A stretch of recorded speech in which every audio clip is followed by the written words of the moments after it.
23절로 28절까지. 구약 성경 시편 73편 23절로 28절까지. 제가 23절, 우리 성도님들이 24절, 교독에서 28절까지 은혜 나눕니다. 내가 항상 주와 함께하니 주께서 내 오른손을 붙드셨나이다.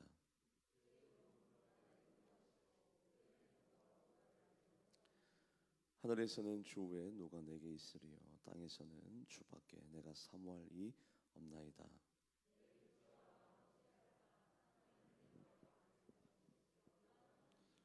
무릇 주를 멀리하는 자는 망하리니 음료같이 주를 떠난 자를 주께서 다 멸하셨나이다.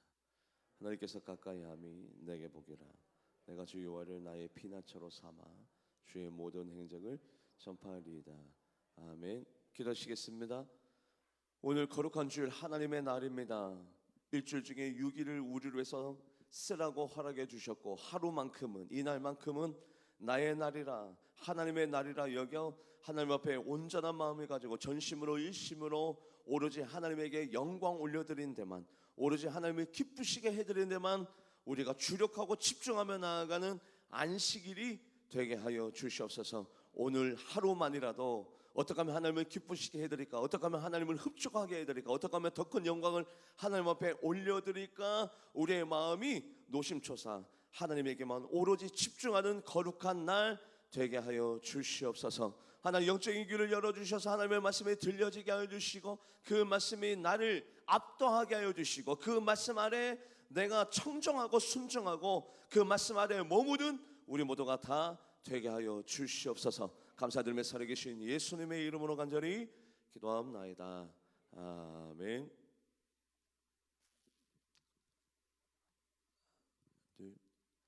가까이 해야 될 음식이 있고 멀리 해야 될 음식이 있습니다. 또 자주 가야 될 장소가 있고 자주 가면 안 되는 장소가 있고, 여러분들 사람을 미워하는 건 아니지만 가까이 될 사람이 있는가 하면 거리감을 두어야 될 사람도 있습니다.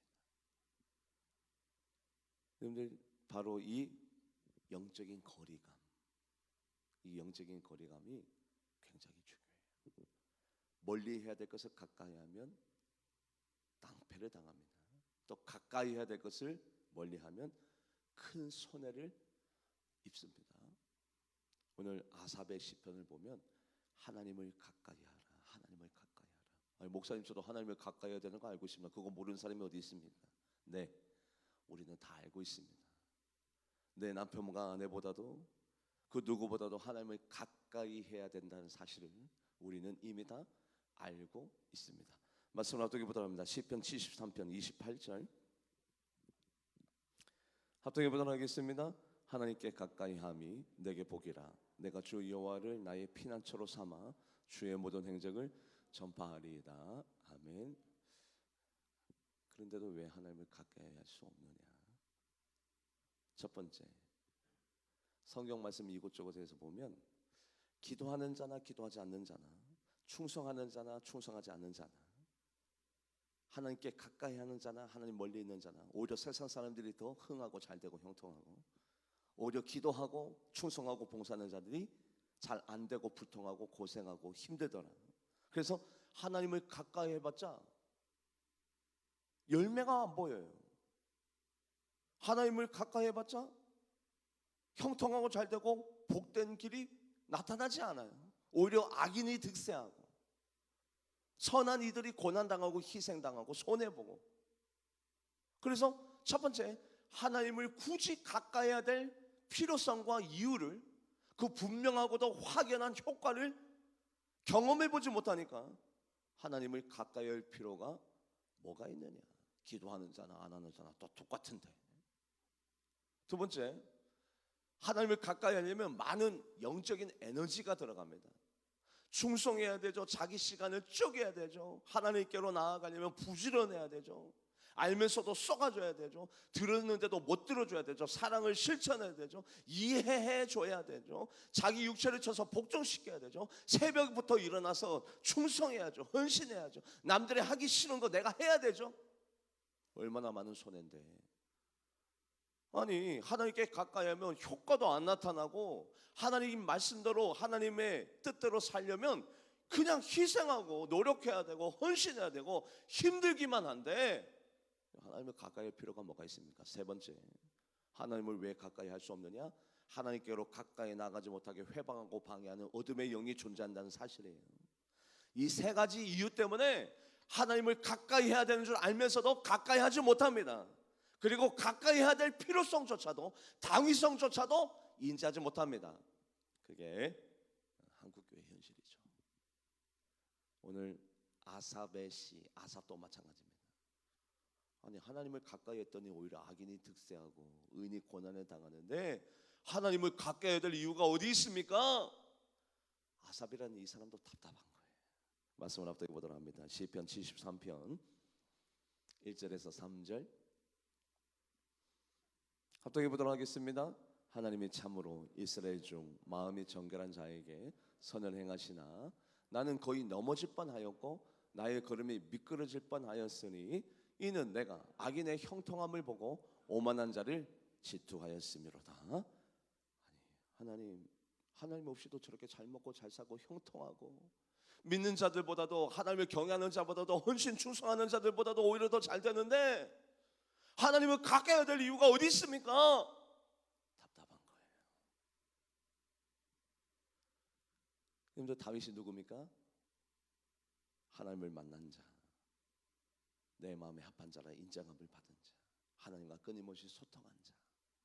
다윗이 이 악인의 특세에 대하여 정의를 내려주고 우리가 어떻게 신앙생활을 해야 될지, 어떻게 살아가는 것이 정답인지를 가르쳐주는 대목이 나옵니다. 다윗의 말인지라 한낱 무명의 목사의 말보다는 인지도가 있겠죠. 정답이 있겠죠. 다윗이 이 일에 대해서 어떻게 얘기하느냐, 같이 말씀을 읽어볼까요? 시편 37편 1절에서 2절입니다. 이제 3절과 4절도 찾아볼 건데, 다윗의 시편 37편 1절에서 2절 합독해 보도록 하겠습니다. 악을 행하는 자들 때문에 불평하지 말며 불의를 행하는 자들을 시기하지 말지어다. 그들은 풀과 같이 속히 배임을 당할 것이며 푸른 채소같이 쇠잔할 것이므라. 야야야, 악인의 잘됨을 보고 너희들 마음 상해하지 마, 시기하지 마, 불평하지 마, 원망하지 마, 힘 빠져 하지 마. 왜냐하면 악인들은 속히 풀이 배임같이 배일 것이고 푸른 채소가 금방 시들어지는 것처럼 금방 쇠잔해질 것이니까 악인들의 흥함을 보고 악인들의 형통함을 바라보고 너희들 실망하지 마. 할렐루야. 어떻게 된다고요? 악인들은 풀이 금방 배임같이 배일 것이고 푸른 채소가 쇠잔해지는 것처럼 금방 시들어 버릴 것이니까 사자성어 중에 범불 몇 년? 10년. 악인들도 잘 됩니다. 하지만 잠시 잠깐. 하나님 없이도 잘 먹고 살 수 있어요. 잠시 잠깐. 기도하지 않아도 나는 건강하고 사업이 잘 되고 번영하고 번창하고 모든 것들이 형통해요. 네, 잠시 잠깐. 이것을 누가 얘기해 주고 있어요? 다윗이. 야, 악인들도 잘 먹고 잘 살아, 잘 돼. 그런데 잠시 잠깐이야. 그거 바라보고 너희들 실망해하거나 열등의식을 느끼거나 시기하거나 힘 빠져하거나 절망하지 마. 악인들의 흥함은 잠시 잠깐이야. 그리고 의인들의 고난도 다 지나가. 맞아요. 의인들의 고난도 다 지나갑니다. 모든 어려움이 다 사라집니다. 의인이 7번 넘어질지라도 어떤 어려움이와 다시 일어나거든요. 예, 의인들도 넘어져요. 아플 때도 있고 병원에 입원할 때도 있어요. 수술 때 오르는 일도 있습니다. 사건을 만날 때도 있습니다. 하지만 의인은 7번 넘어질지라도 다시 일어나고 악인들은 흥하고 형통한다 할지라도 시간이 지나면 다 배임을 당하고 다 쇠잔해진다고요. 그래서 다윗의 결론, 어떻게 신앙생활을 해야 되느냐, 그 다윗의 결론이 3절 4절에 그대로 나옵니다. 시편 37편 3절 4절 합독해 보도록 하겠습니다. 여호와를 의뢰하고 선을 행하라. 땅에 머무는 동안 그의 성실을 먹을거리로 삼을지어다. 또 여호와를 기뻐하나 그가 내 마음의 소원을 내게 이루시리라. 의인들아 어렵고 힘들지만 하나님을 의뢰하고 선을 행하고 성실을 먹을 걸로 삼으면 여호와 하나님께서 결국에는 너희들의 고통이 다 사라지고 너희들의 마음을 우리 하나님께서 너희들의 마음에 있는 그 소원을 하나님께서 풀어줄 거야. 할렐루야. 여러분들 이게 다윗의 인생이었잖아요. 의인들아 악인의 형통함을 바라보고 실망하지 말고 의인들아 여전히 하나님을 의뢰하고 선을 행하고 성실하게 신앙생활 잘 하고 있으면 성실을 신물로 삼으면 너희들의 마음에 있는 그 소원 하나님이 풀어주고 해결해 줄 줄 믿어. 그렇게 해야 된다라고 목사가가 아니라 다윗이 얘기해 주잖아요. 다윗이 하나님을 가까이 해야 된다라고. 그래서 하나님을 가까이 하는 자의 특징, 예외가 없고 불변이 없는 진실 중에 진실, 하나님을 가까이 하는 자의 특징이 있습니다. 그 특징. 여러분 저는 대배 설교를 2달 전, 3달 전에 미리 다 얘기해 놓고 다 준비해 놓습니다. 여러분들 이런 말씀이 들려질 때 나 들으라고 하는 소리구만. 에헤이, 나 때문에? 아니요, 그럴 리가요. 여러분들 제 컴퓨터에 날짜별로 2달 전부터 이미 3달 전부터 대예배, 금요철 예배가 다 준비가 되어져 있어요. 여러분들 그런 오해하지 마세요. 여러분들 제가 지금 영적으로 느껴지기 때문에 그럽니다. 제가 영적으로 나 들으라고 하는 소리네? 아니요, 전혀 그럴 리가 없어요. 여러분들 제가 누구 들으라고 설교한다면 제가 지옥 갈 겁니다. 제가 표적 설교, 목적 설교를 하지 않아요. 절대. 지옥 가라고? 이 거룩한 시간에 하나님의 시간을 나의 시간으로 만들려고? 아니요. 여러분들 제 컴퓨터 와서 보세요. 2달 전, 3달 전 날짜 보니까 이미 대예배, 금요철 예배 준비가 다 돼 있어요. 제가 영적으로 느껴져서 말씀드리는 겁니다. 자, 그렇다면 하나님을 가까이 하는 자들의 불변의 법칙과 특징, 예외가 없는 특징이 있는데 그 특징이 뭐냐면 다윗을 통해서 우리가 한번 찾아볼 거예요.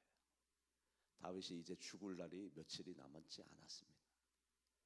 인생을 하직하고 하나님 품으로 가고 이제 떠나려고 하니 아들 된 솔로몬이 걱정이 되는 거예요. 그래서 아들을 위하여, 솔로몬을 위하여 행정 조직을 개편합니다. 적재적소에 사람을 배치하고 이 행정 조직이 아들 솔로몬을 섬기고 그리고 아들이 잘 될 수밖에 없게 만드는 적재적소의 인재를 등용합니다. 배치합니다. 그래서 대대적인 행정의 조직의 개편을 단행합니다. 다윗이 누구를 위하여? 아들을 위하여. 그래서 먼저 다윗의 마음 가운데 있는데 사람 중에 지혜 있는 사람, 똑똑한 사람, 부유한 사람, 정치인 사람, 힘 있는 사람, 권력 있는 사람 중에서도 그 중에서도 다윗의 관심은 누구에게 있냐면 영적인 사람, 레위인에게 있어요. 그래서 그 레위인을 38,000명을 불러다가 대대적인 행정 조직을 개편해 나가는데 그 38,000명을 어떻게 배치시키느냐. 여러분들 사람이 어떤 사람인지 알아요, 몰라요? 몰라요. 그런데 그 사람의 선택 또 그 사람의 반응을 보면 그 사람이 어떤 사람인 줄 알 수 있어요, 몰라요? 알 수 있어요. 다윗의 선택이 어떻게 선택해 나가는지 같이 말씀을 읽어볼까요? 역대상 23장 4절에서 5절 합독해 보도록 하겠습니다. 그 중에 24,000명은 여호와의 성전의 일을, 자 보세요, 38,000명 중에 24,000명을 성전의 일을 보살피는 자로 배치를 했어요. 누구를 위하여? 나라를 위하여, 아들을 위하여. 24,000명을 성전의 일을 보살피는 자로 배치를 시키고, 계속 마저 읽어볼까요? 6,000명은 관원과 재판관이요, 4,000명은 문지기요, 4,000명은 그가 여호와께 찬송을 드리기 위하여 만든 악기로 찬송하는 자들이나. 여러분들 문지기가 뭡니까? 군인, 문을 지키는 수도방위 사령부의 군인들. 여러분들 원래 세상적으로는 가장 많은 사람을 어디에다가 둬야 됩니까? 문을 지키고 철통 보안. 조건들이 언제 쳐들어올지 몰라. 언제 왕을 죽이러 나올지 몰라. 그래서 왕 곁에는 항상 보디가드, 왕을 지키는 자들, 문지기들, 이 사람들을 가장 많이 둬야 되는 거 아닙니까? 그런데 다윗의 마음 보세요. 3만 8천 명 중에 2만 4천 명은 성전 일을 보살피는 자, 성전 일을 지키는 자로 그렇게 2만 4천 명을 배치합니다. 아니, 성전이 어마어마한 게 큰가 보네요. 여러분들, 사람의 선택과 사람의 반응을 보면 그 사람이 어떤 사람인 줄 알 수 있죠. 다윗의 마음은 어디로 향해 나가고 있습니까? 성전을 지키는 자, 성전을 보살피는 자, 성전 중심. 왜요? 다윗은 하나님을 만난 자입니다. 어떻게 하면 내 아들과 내 자녀들과 어떻게 하면 나의 가문과 이 나라가 잘 되어야 할지를 아는 자입니다. 그 자의 선택은 역시 성전. 2만 4천 명을 성전을 보살피는 자로 선택해서 거기에다가 배치합니다. 아니, 목사님 그럴 수도 있죠. 성전이 크니까, 성전이 웅장하고 어마어마하니까 3만 8천 명 중에 2만 4천 명을 성전을 보살피는 자로 그렇게 선택할 수 있는 거 아닙니까? 여러분들 오해하지 마세요. 솔로몬의 성전 크지 않습니다. 거기에다가 2만 4천 명을 배치할 하등의 이유가 없습니다. 그런데도 불구하고 2만 4천 명을 배치할 이유는 뭡니까? 다윗의 마음이 성전으로 향해 가 있고 다윗의 마음이 성전 중심이기 때문에 바로 하나님을 가까이 하는 자들은 성전 중심입니다. 말씀을 읽어볼까요? 성전이 얼마나 위대하고 큰지 웅장한지 말씀을 읽어보자면 열왕기상 6장 2절. 여러분들 규빗이 50cm입니다. 50cm. 그것을 감안해서 2분의 1 처리하면 메다가 되죠. 말씀을 읽어볼까요? 솔로몬의 왕이 여호와를 위하여 건축한 성전의 길이가 60규빗이요 30m, 너비가 20규빗이요 10m, 높이가 30규빗 15m. 성전 크기가 30m, 10m, 15m. 여기에다가 2만 4천 명을 배치해요. 모자래요? 과해요? 아주 과해요. 근데 그게 바로 성전을 사랑하는 다윗의 뭐예요? 마음이에요. 성전 중심. 2만 4천 명을 배치할 하등의 이유가 없어요. 낭비입니다, 낭비. 그렇게까지 할 필요가 없어. 그런데도 왜 그렇게 하느냐? 자기 가문을 위하여, 솔로몬을 위하여, 아들을 위하여, 이스라엘 백성을 위하여 왜 이런 선택을 하느냐? 성전을 가까이 하고 하나님을 가까이 하는 것이 내 가문과 이 나라가 잘 되는 길이기에 성전을 선택하며 나아가는 다윗의 선택을 지금 우리가 보고 있습니다. 하나님을 사랑하는 자는 성전을 사랑하게 되어져 있어요. 왜냐하면 성전에 하나님이 계시기 때문에. 그래서 예외가 없습니다. 제외가 없습니다. 변수가 없습니다. 하나님을 사랑하는 자는 성전을 사랑하고 성전을 사랑하는 자는 하나님을 사랑하는 자예요. 이거는 불변의 법칙이에요. 그래서 하나님을 가까이 하는 자는 성전을 가까이 하게 되어져 있습니다. 여러분들, 제가 새벽에 나오시는 분들에게 늘 강조하는 말, 이사를 하려면 교회 가까이로 이사 오세요.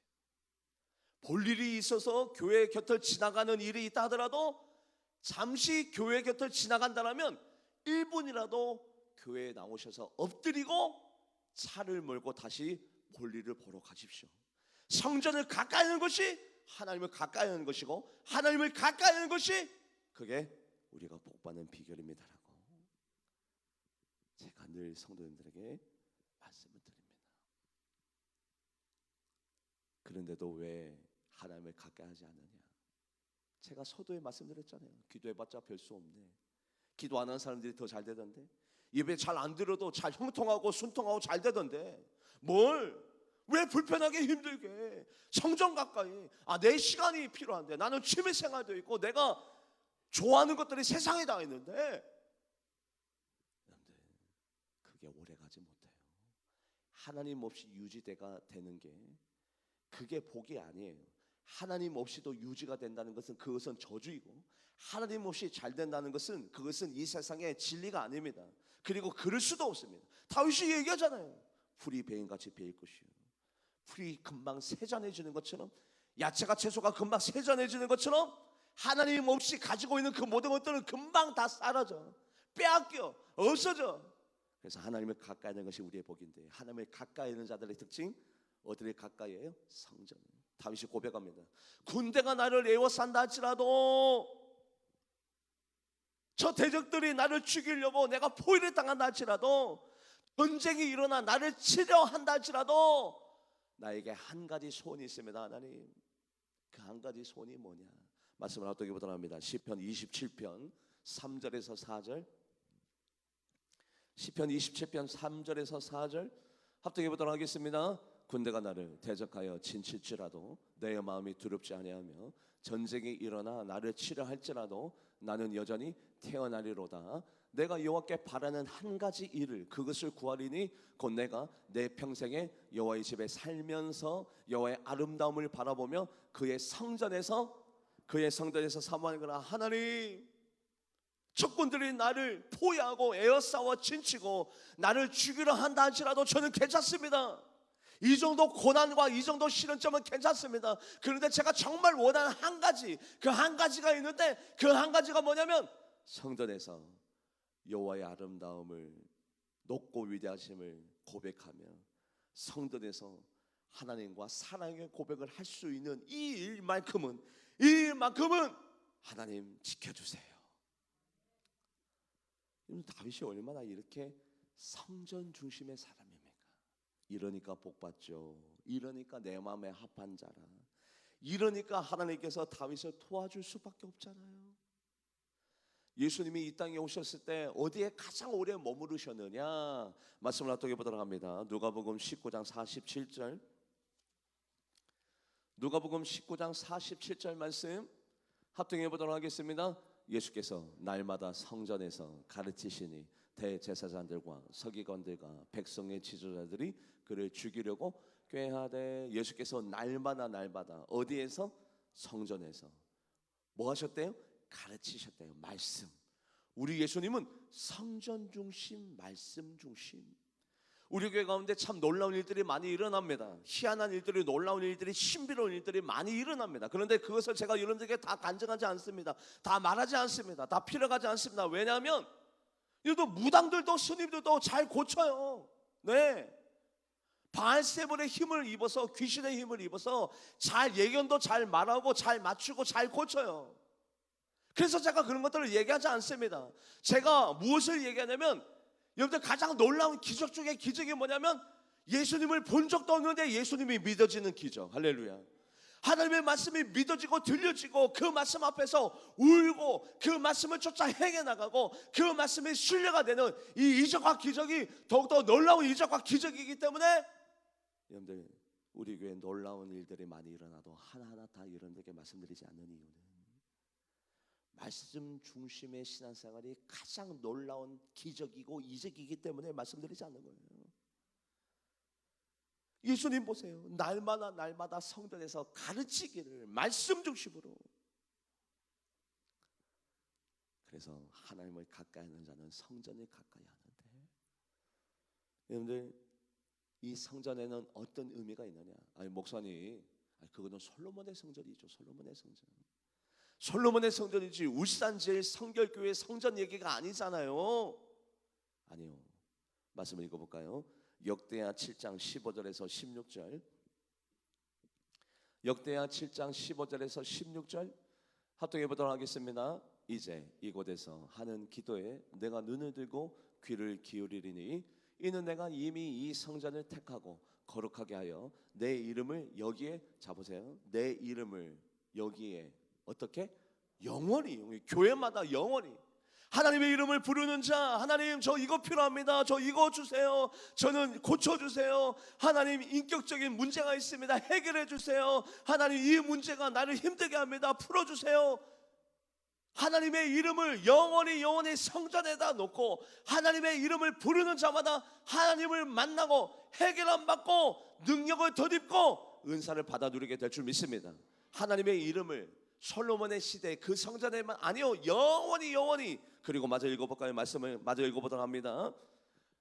합독해 보도록 하겠습니다. 하였습니다. 내 눈과 내 마음이 항상, 영원히, 항상 하나님의 마음과 눈이 항상 여기에, 이 성전에는 하나님의 눈과 하나님의 마음이 항상 영원히 이곳에 있기 때문에 이곳에서 하나님을 만나는 기회를 여러분들이 찾으시기를 주님의 이름으로 간절히 축복합니다. 그래서 이 성전 안에 머물고 있으면 뭐가 자동적으로 되느냐? 회개가. 세상은 어둠입니다. 세상에 있을 때는 나의 죄가, 나의 더러움이 발견되지 않아요. 왜요? 어둠과 어둠이 만나면 감춰집니다. 그런데 빛 대신 예수님, 영광의 십자가 앞에 내가 나오면 감춰주었던 나의 어두운 죄들이 낱낱이 보여지게 되고 낱낱이 피력되게 됩니다. 나의 더러운 죄가 느껴지기 시작하고 내가 죄인이었음이 인정되기 시작합니다. 그래서 성전에 나와 있으면, 하나님을 가까이 함으로 말미암아 성전에 나와 있으면 회개가 자동적으로 돼요. 말씀을 읽어볼까요? 누가복음 5장 6절에서 8절 합독해 보도록 합니다. 그렇게 하니 고기를 잡은 것이 심히 많아 그물이 찢어지는지라. 이에 다른 배에 있는 동무들에게 손짓하여 와서 도와달라 하니 그들이 와서 2배 채움에 잠기게 되었더라. 시몬 베드로가 이를 보고 예수의 무릎 아래 엎드려 이르되 주여 나를 떠나소서 나는 죄인으로서이다. 베드로가 얘기합니다. 주님 나를 떠나소서 나는 죄인입니다. 아니 예수님이 베드로 보고 너 죄인이다 회개하라라고 했어요? 안 했어요? 안 했어요. 나는 너의 지난 과거를 내가 알고 있다 얘기하지 않았어요. 그런데 자동적으로 베드로가 예수님 앞에 서니, 의인 중에 의인이요 참 신이요 참 인간인 예수님 앞에 서니 베드로가 자기가 죄인인 것이 느껴져요? 안 느껴져요? 느껴져요. 회개하라고 한 것도 아닙니다. 그냥 단순히 예수님 앞에서 고기를 잡았을 뿐입니다. 예수님과 동행했을 뿐입니다. 성전에 나왔을 뿐입니다. 그런데 나의 죄가 느껴지고 양심의 가책이 되어지면 나의 더러운 죄가 인정이 되면서 회개가 시작됩니다. 그래서 하나님을 가까이 하는 자들, 성전을 가까이 하고 성전을 가까이 했더니 회개가 이루어지고, 그러면 죄인이 의인되죠. 왜요? 회개가 되면, 회개가 되지 않으면 목사도 죄인입니다. 직분을 떠나서 다 죄인입니다. 그런데 누가 의인이냐? 회개가 된 자가 의인이죠.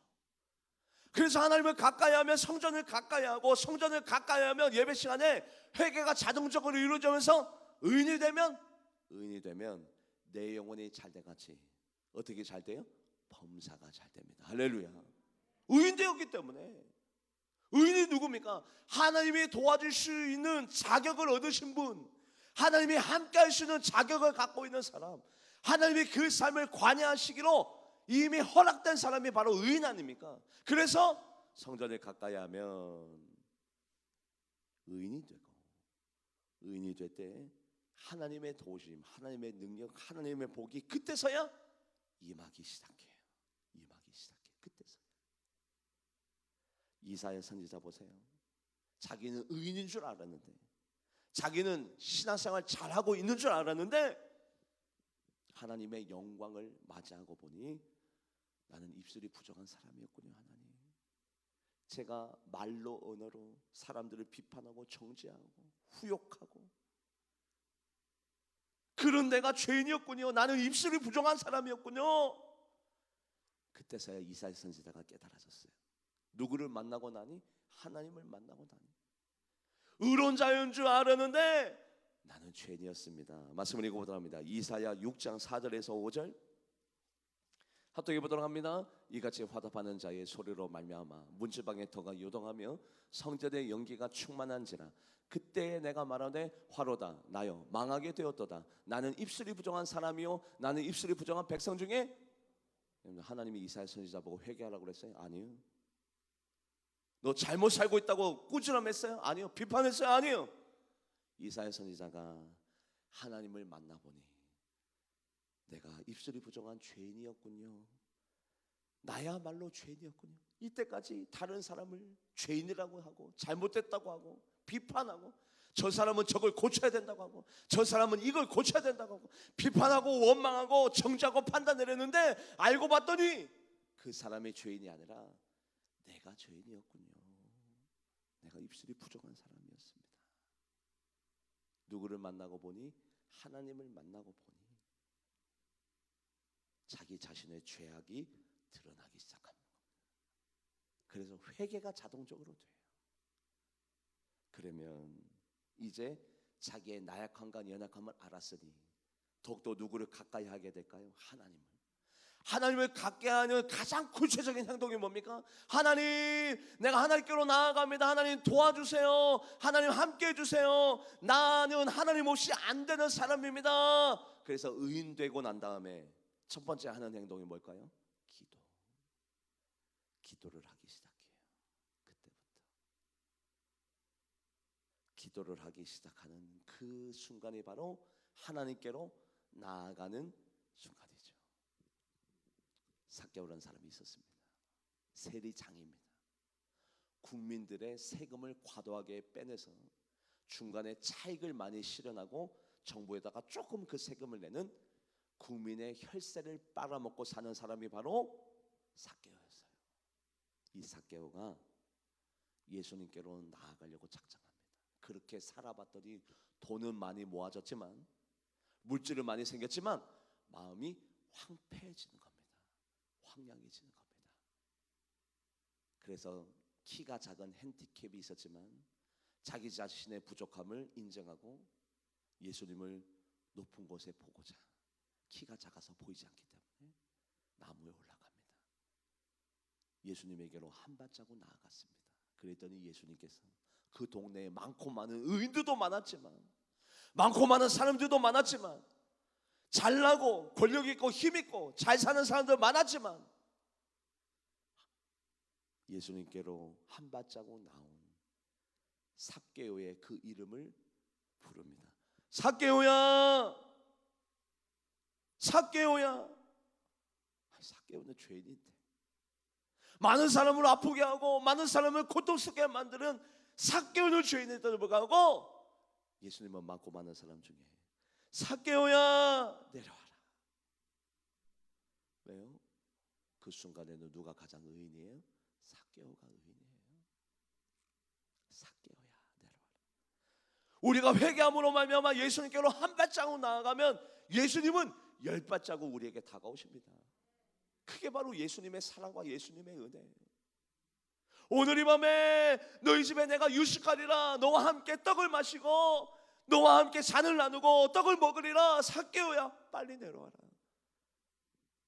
많고 많은 사람 중에 삭개오의 이름을 불러주셨어요. 우리도 마찬가지입니다.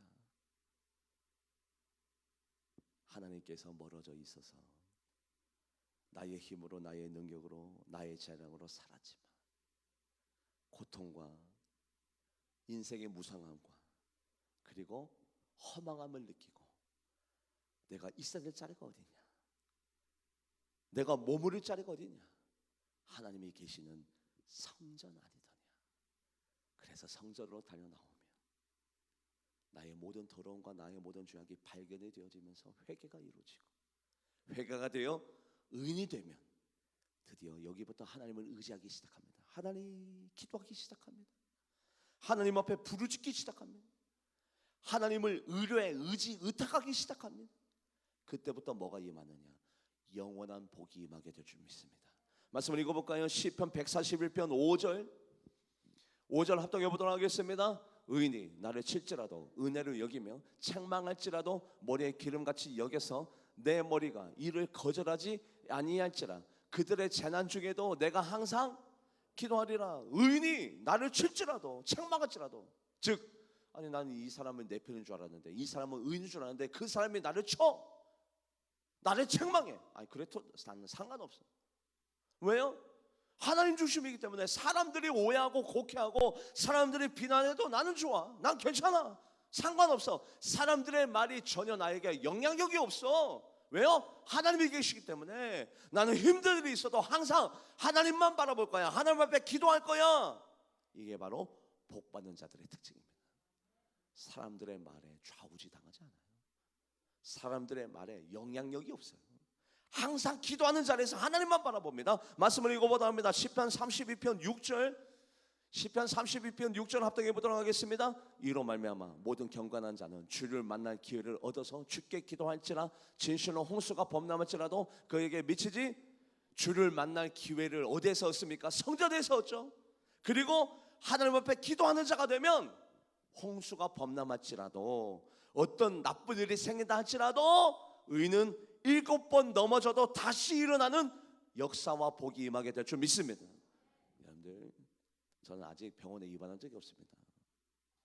저도 앞으로 살면서 수술하거나 병원에 입원하거나 다행히는 교통사고를 당한 적이 있습니다. 그리고 앞으로도 그런 일이 있을까도 모르겠습니다.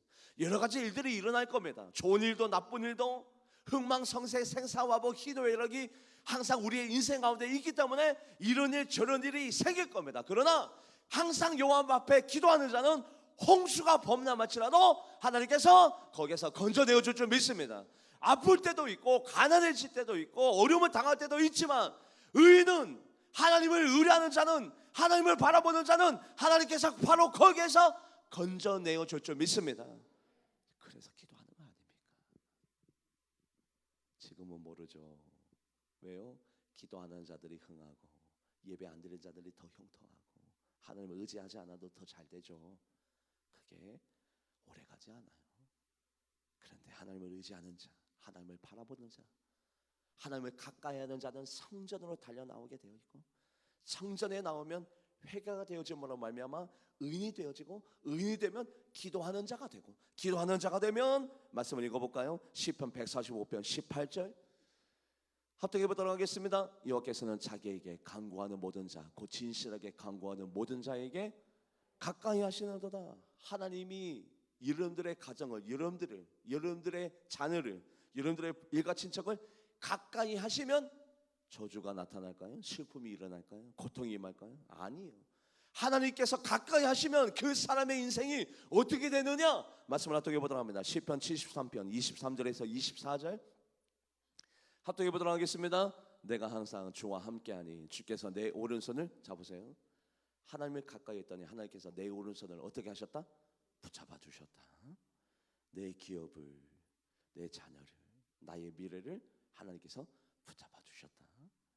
말씀을 읽어볼까요? 계속해서 말씀을 읽어보도록 합니다. 시작. 주의 교훈으로 나를 인도하시고 누구누구 집사야 누구누구 권사야 그렇게 하면 안 되지. 그러면 죄인이잖아. 그거는 하나님을 사랑하는 자의 모습이 아니잖아. 그래서 항상 하나님의 말씀으로 주의 교훈으로 나를 뭐 하세요?